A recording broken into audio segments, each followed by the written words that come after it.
तुरंत हम मस्जिद में आए और आने के बाद वज़ू बनाया और वज़ू बना करके हम नमाज़ पढ़े और नमाज़ पढ़ने के बाद हम बैठे हुए थे।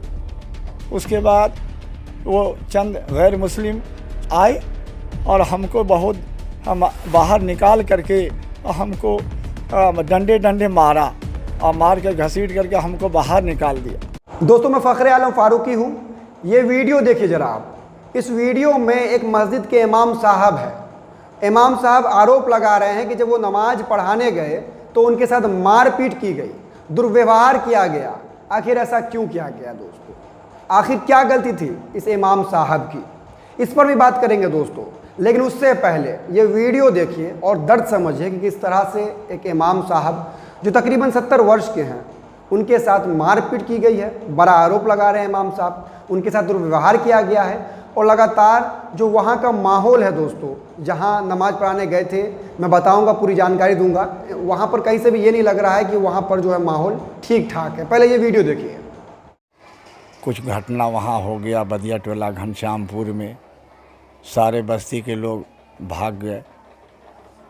फिर 15 से लेके 17-18 दिन जब हो गया तो प्रशासन की तरफ से ये बात का ख़बर मिला कि अब जो लोग नामज़द नहीं हैं वो लोग जा सकते हैं, इमाम भी जा सकते हैं और अपने मस्जिद को आबाद कर सकते हैं। तो हम यहाँ से गए रास्ते में कोई तरह की बात नहीं। जब हम मस्जिद पहुँचे तो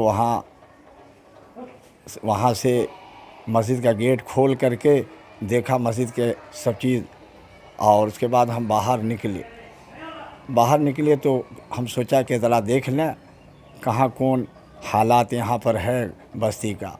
जब तमाम घरों में जब गए और जा कर के देखा तो वहाँ पर जो है कई एक घर का तमाम घरों का जो है ताला टूटा हुआ है और सामान सब छितरा बिथरा है। ये सब देख करके हमको बड़ा रोना आया, बड़ा अफसोस हुआ सब देख करके। उसके बाद हज़रत हम मस्जिद में आए और आने के बाद वज़ू बनाया और वज़ू बना करके हम नमाज़ पढ़े और नमाज़ पढ़ने के बाद हम बैठे हुए थे। उसके बाद वो चंद गैर मुस्लिम सुनार बिरादरी के वो लोग आए और हमको बहुत बाहर निकाल करके हमको डंडे डंडे मारा और मार के घसीट करके हमको बाहर निकाल दिया। ये वीडियो दरअसल बिहार के दरभंगा का है। दरभंगा के घनश्यामपुर थाना से महज 500 मीटर की दूरी पर एक टोला है, बदिया टोला, जहाँ पर अलग अलग समुदाय के 2 परिवार के बीच पिछले दिनों कहासुनी हुई थी, मारपीट हुई थी। मारपीट का कारण कुछ लोग कह रहे हैं कि प्रेम प्रसंग का मामला था, तो कुछ लोग कह रहे थे कि एक मनचला आशिक था जो मुस्लिम समुदाय का था, उसके वजह से ही पूरी वारदात हुई। और जब उस वारदात में मारपीट हुई तो मारपीट के दौरान हिंदू पक्ष के 20 वर्षीय धर्म साहू की मौत हो गई दोस्तों। इस मौत की खबर से पूरा क्षेत्र गमगीन हो गया। पूरे क्षेत्र में आक्रोश का माहौल था कि आखिर ऐसा कैसे हो गया कि मारपीट के दौरान एक 20 वर्षीय युवक की जान चली गई दोस्तों। हम तमाम लोगों को इसका दुख है और हम तमाम लोग प्रशासन से बार बार ये गुजारिश कर रहे हैं कि ऐसे लोगों पर, जो भी आरोपी हैं, जो भी दोषी हैं, ऐसे लोगों पर कड़ी से कड़ी सज़ा होनी चाहिए। उन लोगों को कड़ी से कड़ी सज़ा मिले दोस्तों, हम तमाम लोग मांग करते हैं।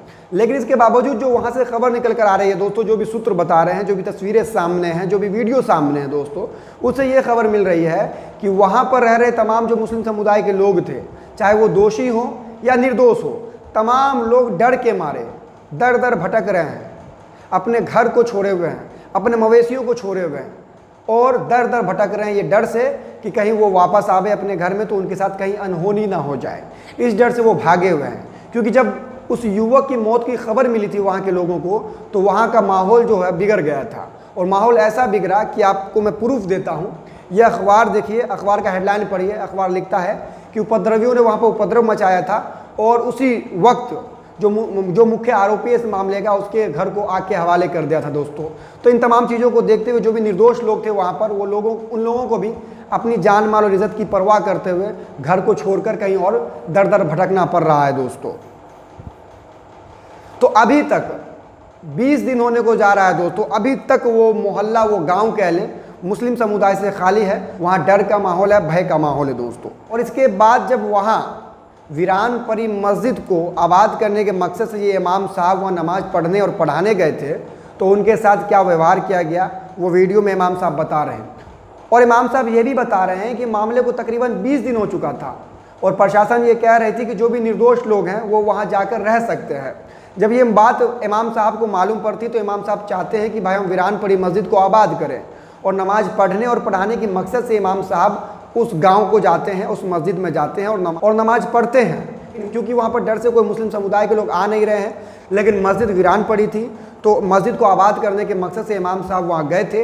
उन्होंने ज़ोहर की नमाज़ अदा की, लेकिन नमाज़ पढ़ने के बाद जब वो वहाँ बैठे हुए थे तो इमाम साहब का कहना है कि तकरीबन 4, 5, 7 लोग की संख्या में लोग वहाँ पर आए, इनको मस्जिद से बाहर निकाला, इनके साथ मारपीट की गई, इनके साथ जो दुर्व्यवहार किया गया और इनको वहाँ से भगा दिया गया। दोस्तों, ये बड़ा आरोप लगा रहे हैं इमाम साहब। इस मामले को तकरीबन 20 दिन हो चुका है और ताजुब की बात यह है कि आज भी वो पूरा गाँव जो है, मुस्लिम समुदाय भी वहाँ रहते थे, पूरा मुस्लिम समुदाय वहाँ से भागा हुआ है डर के मारे, और वो वापस आना चाह रहे हैं, लेकिन उन्हें भय सता रहा है, डर सता रहा है। जिस तरह इस मामले में बस एक ही बात मैं कहना चाहता हूँ कि इस मामले में जो भी दोषी हैं दोस्तों, उनको कड़ी से कड़ी सज़ा मिलनी चाहिए। लेकिन जो निर्दोष लोग हैं, जो भय के मारे दर दर भटक रहे हैं अपने घर परिवार को छोड़कर, उनको वापस यहाँ पर रहने को दिया जाए। ये अपील मैं वहाँ के सभ्य समाज के लोग, वहाँ के बुद्धिजीवी लोगों से भी अपील करूँगा कि आप जानते हैं कि इस तरह की जब तस्वीरें सामने आती है, इस तरह का जो बैड मैसेज समाज से बाहर जाता है,